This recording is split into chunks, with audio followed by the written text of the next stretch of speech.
Oi, turma, bom dia, boa tarde, boa noite. Espero que estejam bem, né? Se cuidando aí em casa. Espero que esteja tudo bem com vocês, né? Tem mais ou menos 2 semanas atrás vocês fizeram o simulado da segunda unidade. E aí a direção da escola, né? Mais alguns pais e alunos solicitaram que os professores gravassem aulas corrigindo a prova. Então é isso que a gente vai fazer na aula de hoje. Vou corrigir com vocês a prova que vocês fizeram, mostrar certinho cada uma das questões, né? Vou ler as questões e mostrar quais eram as alternativas corretas para tentar elucidar qualquer dúvida que tenha ficado, né? Se vocês ficaram ou não com alguma dúvida.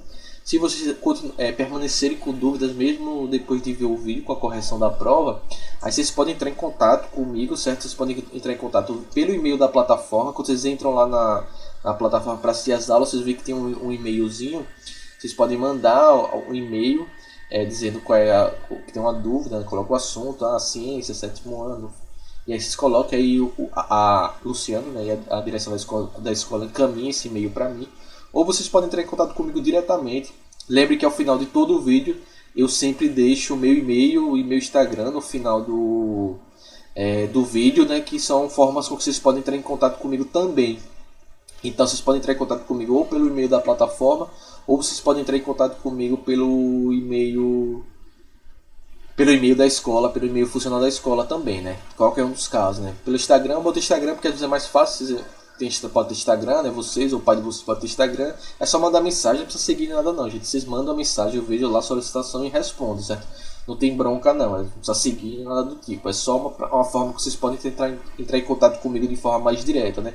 Eu não deixo o telefone porque eu não costumo dar meu telefone para os alunos, né? Quando a gente está na escola, geralmente vocês podem ligar para a escola, né? E aí a escola me passa o recado ou me procura, qualquer coisa do tipo. Mas aí nesse caso agora eu deixei meu Instagram e meu e-mail para entrar em contato. É justamente porque eu não tenho o hábito de dar o número do meu telefone, a não ser que seja uma emergência, uma solicitação muito emergencial dos pais, aí não tem problema, certo? Mas por hora é isso, né? Qualquer coisa, qualquer dúvida, vocês entrarem em contato. Então vamos aqui corrigir a prova de vocês. Olha, então aqui tá a provinha de vocês. Não tá, se está no layout diferente é porque está no layout que eu entrego, né? Que é como se vocês fossem fazer escrito, porque aí o servidor lá online lá que cuida da execução das provas, né? Aí eles colocam lá no layout deles. Mas eu deixo aqui, eu sempre entrego no layout já como se fossem fazer a prova mesmo. Então geralmente eu deixo nesse layout mesmo, certo? Então vamos lá, que eu vou ler cada uma das questões, vou comentando um pouquinho, que serve é uma forma da gente recapitular o assunto também, né? E ver se vocês conseguem compreender certinho cada uma dessas questões. Então vamos lá. Então, a primeira questão afirma o seguinte: entre 1917 e 1920, a gripe espanhola matou milhões de pessoas em todos os continentes. Tratou-se de um caso de letra A, surto, letra B, endemia, letra C, epidemia, letra D, pandemia, letra E, surto epidemiológico. Então a letra E e a letra A estão se tratando da mesma coisa, surto e surto epidemiológico. Não deixa de ser um surto, né? E o surto, como a gente viu, são casos em que você tem uma determinada doença restrita, né, algum ponto, restrita a um determinado local, um bairro, uma comunidade e algo que não se espalha. Então como a gripe espanhola matou milhões de pessoas em vários continentes, então não é um caso de um surto, que é algo mais localizado. B, endemia. Endemia é uma determinada doença que vai se manter, né, em uma determinada região, que se caracteriza em uma determinada região, que acontece várias vezes numa série histórica, ou seja, em vários anos, sempre tem aqueles casos naquele determinado local. Então não é o caso aí da gripe espanhola, né, que ela não se restringiu a determinada área, ela aconteceu em todos os continentes. Em todos os continentes, então nesse caso aí não tem como ser a gripe, uma endemia, né? C, uma epidemia, né? Uma epidemia é quando ela acontece atinge várias pessoas, mas fica restrita a um país, a um continente, a uma região. Então não é o caso. Então no caso aqui a resposta será a letra D. É uma pandemia, porque ela foi uma doença que matou várias pessoas, que acometeu várias pessoas, né, dessa doença, e em vários continentes. É o que a gente está vivendo agora com o Covid-19, foi o que aconteceu há 100 anos atrás, né, com a gripe espanhola. Então é um caso de uma pandemia, porque atinge vários continentes, vários países, em todos os continentes do planeta. Então a primeira questão, a resposta é a letra D, certo? Vamos aqui para a segunda questão. Deixa eu subir aqui para a gente conseguir ver certinho. Vamos lá. Então aqui na segunda questão diz o seguinte. Em um cartaz no posto de saúde lia-se: a profilaxia contra o sarampo pode ser feita com a vacina chamada MMR ou tríplice viral. Tratou-se do tratamento contra... A pergunta tratou-se do tratamento contra o sarampo?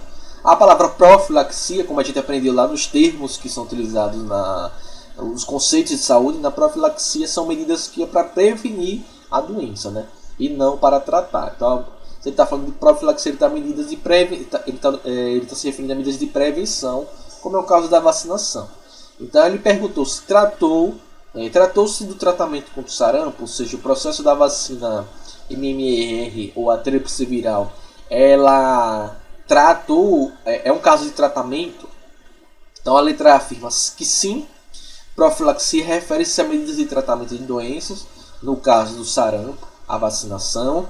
Na letra B, não, profilaxia refere-se a medidas de prevenção de doenças, no caso do sarampo, o soro antiviral. C, sim, profilaxia refere-se a medidas de tratamento de doenças, no caso do sarampo, o soro antiviral. D, não, profilaxia refere-se a medidas de prevenção de doenças, no caso do sarampo, a vacinação. E, sim, a profilaxia refere-se a medidas de prevenção de doenças, no caso do sarampo, a vacinação. Então no caso aí ele tem que tomar um cuidado aí, porque ele está se referindo, ele não está perguntando o que é profilaxia, o que é vacinação. Ele está perguntando que esse cartaz em questão, ele trata, ele se refere a um processo de tratamento contra sarampo. Essa é a pergunta, certo? Então não é o que é profilaxia, o que é vacinação. Ele pergunta ali: tratou-se do tratamento contra sarampo? Aí era isso, justamente a pergunta era essa. Então, na letra A ele diz que sim, é um tratamento, não é um tratamento. Né? Profilaxia são medidas preventivas. Então você já matava a primeira questão, que não era. B, não é um tratamento. Né? Profilaxia refere-se a medidas de prevenção de doenças. No caso do sarampo, soro antiviral. Não, no caso a própria questão está dizendo que o que eles fizeram foi a vacinação. Então não é a letra B. C, sim. Não é sim, é não. Não é tratamento, é medida de prevenção. Já eliminava a letra C também. Letra D. Não, a profilaxia refere-se a medida de prevenção da doença. No caso do sarampo, a vacinação. Então aqui também a alternativa correta é a letra D. Na letra E fala a letra D. Que fica... Desculpa aí apontar, porque quando eu estou gravando aqui ficam dois cursores. Aí. Então aqui no caso é a letra D. A letra E afirma que sim não é. Então acabou, morreu. Mas o resto está certinho. A profilaxia refere-se a medidas de prevenção da doença. No caso da sarampo, a vacinação. É isso mesmo. Só que a pergunta lá em cima pergunta se esse cartaz ele se referia a um processo de tratamento. E aqui ele diz que sim, só que não é um processo de tratamento. Então a alternativa correta é a alternativa, a letra D. Então a letra D é a alternativa correta. Então não era. Então vamos ver agora aqui a terceira questão. Deixa eu ajeitar aqui para vocês lerem. Então a terceira questão fala aqui: o que são vetores de doença? Que questão diretíssima, né? O que são vetores? O que são vetores de doença? Então a letra A afirma: são seres que não provocam a doença diretamente, mas transmitem um agente etiológico que é o causador da doença. Na letra B, lá em cima agora, vetores de doença na saúde possuem a mesma natureza biológica que os agentes etiológicos. C. São organismos que provocam a doença, podendo ter vida livre ou vida parasitária. Vida livre é o que vive na natureza livremente, os parasitários são os parasitas, que precisam de outros seres vivos. São exclusivamente mosquitos, como o caso do Aedes aegypti. são exclusivamente mosquitos do sexo biológico masculino. Então, na letra E, são exclusivamente mosquitos do sexo biológico masculino. Não, geralmente são as fêmeas, né? Pelo menos dos principais casos que a gente viu. São as fêmeas, que são hematófagas, que se alimentam de sangue, que são vetores, quando são vetores. Então, não são exclusivos do sexo biológico masculino. D, são exclusivamente mosquitos, como o caso da Aedes aegypti. O Aedes aegypti é um vetor da dengue, da chikungunya, de alguns casos da febre amarela, da Zika vírus, ou do Zika vírus, né? Mas não são os vetores não são exclusivamente mosquitos, né? Tem outros organismos que podem ser vetores. C, são organismos que provocam a doença, podem ter vida livre ou vida parasitária. Não, os vetores não são eles que causam doença, eles transportam algum organismo que causa doença, que a gente chama dos agentes etiológicos. Então não é a letra C.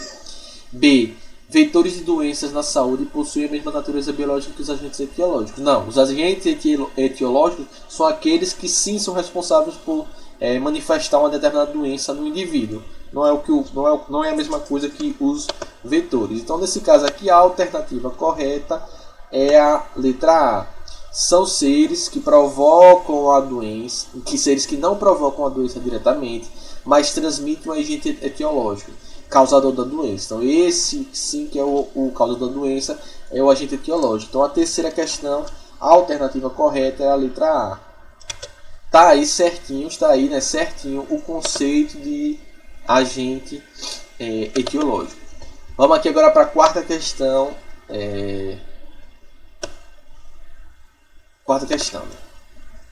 Então, o que significa dizer que o boi pode ser hospedeiro intermediário e o ser humano hospedeiro definitivo do verme parasita Taenia saginata, ou saginata.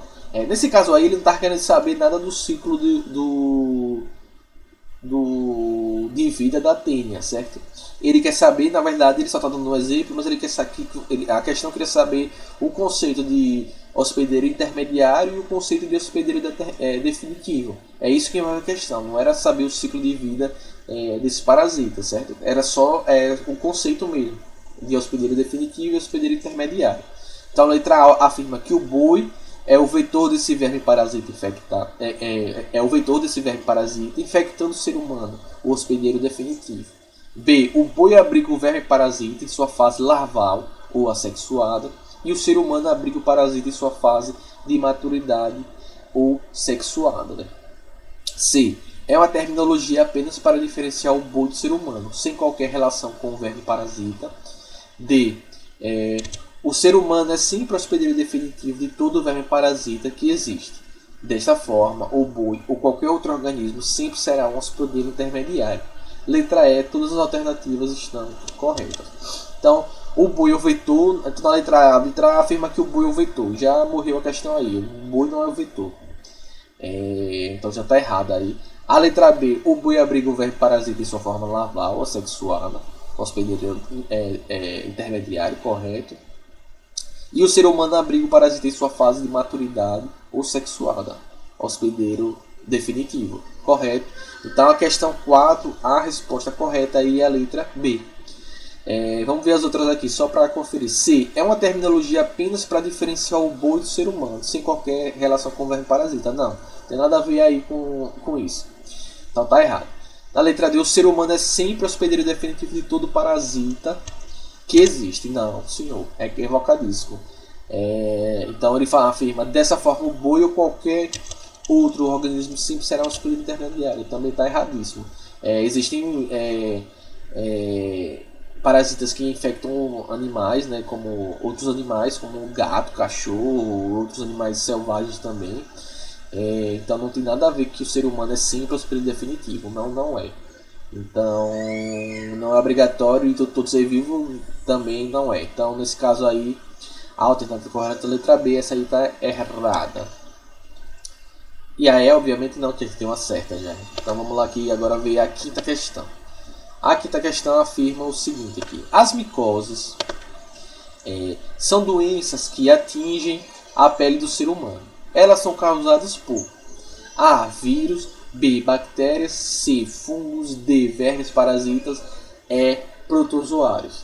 Então os fungos são doenças que são causadas por fungos na nossa pele, que se proliferam Muitas vezes, em alguns casos, quando a gente tem baixa na imunidade do nosso corpo, ou algum probleminha assim, alguns fungos já vivem naturalmente no nosso corpo, só que em quantidade pequena. Então, o que acontece quando você tem uma baixa imunidade, ele se prolifera e forma micose. Outros casos podem ser transmitidas também por algum fungo. Então, nesse caso aí, fungo, letra C. Então, a micose não é causada por vírus, micose não é causada por bactérias, nem por vermes parasitas, nem por protozoários. As micoses são, sim, causadas por fungos na nossa pele. Então, quinta questão, resposta, letra C. Certo? Vamos agora para a sexta questão. A sexta questão afirma o seguinte. Em 1900 aqui a sexta questão lá em cima. Em 1928, o médico inglês Alexander Fleming notou que alguns fungos produziam uma substância a qual chamou de penicilina, que inibia a multiplicação de.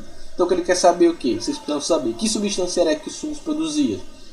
Aí eu já dei duas dicas, né? Falei da penicilina. Então, vocês têm que saber o que é penicilina, que eu falei na aula, e que substâncias é que os fungos produziam. Nesse caso, essa substância aí eu dei uma dificultadazinha, né? Não disse o que era, mas vocês poderiam saber o que era. Que a gente viu na sala de aula. Eu até falei para vocês desse caso, de como o Alexander Fleming acabou descobrindo acidentalmente essa substância. Essas substâncias são os antibióticos, né? Que é o caso da penicilina, que foi o primeiro antibiótico a ser descoberto. E a gente ele descobriu que ele estudava micro-organismos, principalmente bactérias, e como é que eu falei com vocês, ele tinha as criações dele de bactérias lá no laboratório dele, nas plaquinhas de vidro, né? E ele viajou e por um acaso deu fungo nas plaquinhas dele, e ele observou que onde existia um fungo, ou no caso era um fungo do gênero Penicillium, daí o nome Penicillium, onde o fungo crescia, as bactérias não cresciam. Então ele descobriu que na verdade os fungos produziam a penicilina, que era um antibiótico. E a gente viu que os antibióticos são medicamentos que servem para combater as bacterioses, né? Ou seja, doenças causadas por bactérias. Então, nesse caso aí, a sexta questão, essa penicilina inibia o crescimento das bactérias, letra B. Antibióticos não são utilizados para combater vírus, não são utilizados para combater fungos patogênicos, que são fungos que causam doenças, não são utilizados para combater vermes parasitas nem protozoários. Então, a penicilina, que é um antibiótico, é utilizado para combater bactérias. Certo? Então, sexta questão, letra B, né? Antibiótico serve para combater bactérias. Ele impede a multiplicação de bactérias. Vamos agora aqui para a sétima questão.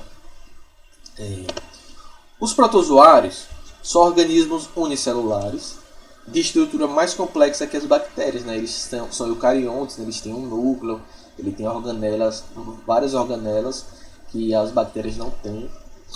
Alguns deles são causadores de doenças, outros são organismos de vida livre, né? Ou seja, que vivem na natureza e não causam nenhuma doença.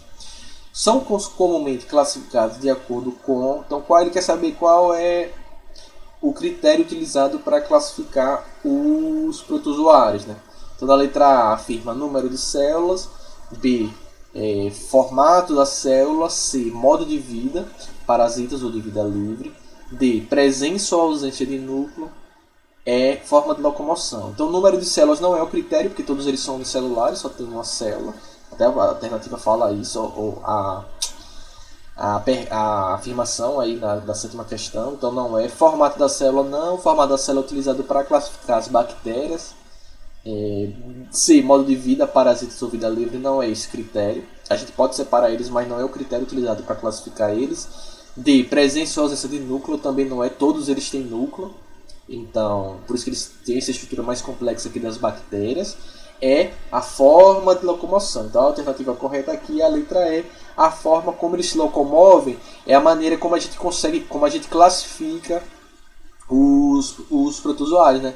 Então, lembra lá que tem os apicomplexos que não se locomovem. A gente tem os ciliados, os flagelados, os sarcodinos, né? Que formam aqueles pseudópodes, que são aqueles braços que fazem aquelas projeções. Então, a gente utiliza o critério para classificar eles, a forma com que eles se locomovem. Então, a alternativa correta aqui é a letra E. Vamos agora passar aqui para a oitava questão. A oitava questão afirma o quê? O termo verme, de modo geral, refere-se a... O termo verme muitas vezes é confundido como se fosse verme e parasita fosse a mesma coisa. Não. Verme ele é utilizado para classificar aqueles organismos que têm um corpo alongado, né? Longitudinalmente, da cabeça para a cauda, né? Ou seja, para a cabeça ou para a porção final do corpo. Então, verme não é sinônimo de parasitas, apesar de ter vários vermes parasitas. A letra A afirma, parasitas, o termo verme significa o que? Se refere exclusivamente a parasitas do intestino do corpo humano, como plateomintos. B, grupo de animais de corpo alongado e mole, como as minhocas. C, grupo de animais de corpo alongado e mole, exclusivamente parasitas. D, animais de corpo achatado, como os plateomintos e nematóides. E, bactérias que se alojam nas paredes do intestino humano. Então, na letra A, a forma que é parasitas do intestino do corpo humano, como plateomintos. Os plateomintos eles são vermes, parasitas, mas o termo verme ele não se refere a parasitas do intestino do corpo humano. Então, na letra A. B, grupo de animais de corpo alongado e mole, como as minhocas. Sim, é isso que significa o termo verme. Os vermes são um grupo de animais que têm um corpo alongado e mole, né? Como, por exemplo, as minhocas, como os plateomintos, os nematóides também são exemplos. Mas o termo verme ele se refere a essa característica de corpo alongado e às vezes, muitas vezes mole.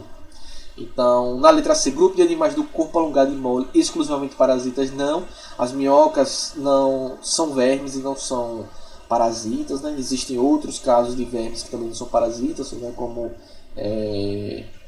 as poliquetas, né? Então não é exclusivamente parasitas. A gente tem parasitas e tem vermes que não são parasitas. D, animais de corpo achatado, como os plateomintos e nematóides, não se refere ao achatamento do corpo, o termo verme. Bactérias, não, bactérias não tem nada a ver com verme. Então a resposta correta aí é a letra B, grupo de animais de corpo mole, como as minhocas. A nona questão, ele afirma que o seguinte: assinale a alternativa, analise a frase seguinte: nem toda água poluída está contaminada, mas toda água contaminada está poluída. Esta afirmação está correta? Então na letra A ele afirma que sim, água contaminada apresenta modificações em suas características, odor, sabor, diferente da água poluída, que apresenta organismos causadores de doenças. B, não. Para a saúde, água poluída e água contaminada são sinônimos. Letra C, sim. Água poluída apresenta modificações em suas características, odor, sabor, mas nem toda água poluída contém organismos patogênicos, que caracteriza a água contaminada. Letra D, não. Toda água poluída está sempre contaminada. E na letra E, todas as alternativas estão corretas. Então, nesse caso aí, a alternativa correta é a letra C. Sim. Sim, a água poluída apresenta modificações em suas características, mas nem toda água poluída contém organismos patogênicos. Então, a água contaminada é caracterizada pela presença de organismos que causam doenças. Então, o que difere na letra A, ele fala o contrário, né? Que a água contaminada é que tem alterações nas suas características e poluída é que tem causadores de doenças. Então, tá aqui no caso a letra C é a correta. E na décima questão aqui, vamos lá. Segundo a Organização Mundial da Saúde, a sociedade atual está progressivamente mais competitiva, com experiências cada vez mais rigorosas, com exigências cada vez mais rigorosas, seja no mercado de trabalho, seja no ambiente escolar. Isso acaba por prejudicar principalmente o aspecto da saúde referente a letra A, saúde e cultura, letra B, saúde e meio ambiente, C, saúde, trabalho e renda, D, saúde e habitação, letra E, saúde e mente. Então o principal aspecto que é prejudicado é a letra E, a saúde e a mente, né? Que vai decorrer uma série de processos de depressão, ansiedade, ataque de pânico, tudo isso por causa dessas pressões e no caso, por exemplo, a gente tem aqui um caso de confinamento, né? Várias pessoas estão sofrendo com esses males da mente que se fala que é um grande mal do século XXI, um dos grandes males do século XXI. Certo? Espero que vocês tenham conseguido entender. Na próxima aula a gente continua o conteúdo. Se persistir alguma dúvida, é só entrar em contato comigo que eu tiro essa dúvida de vocês, certo? Fiquem bem, se cuidem e a gente se vê na próxima aula. Tchau!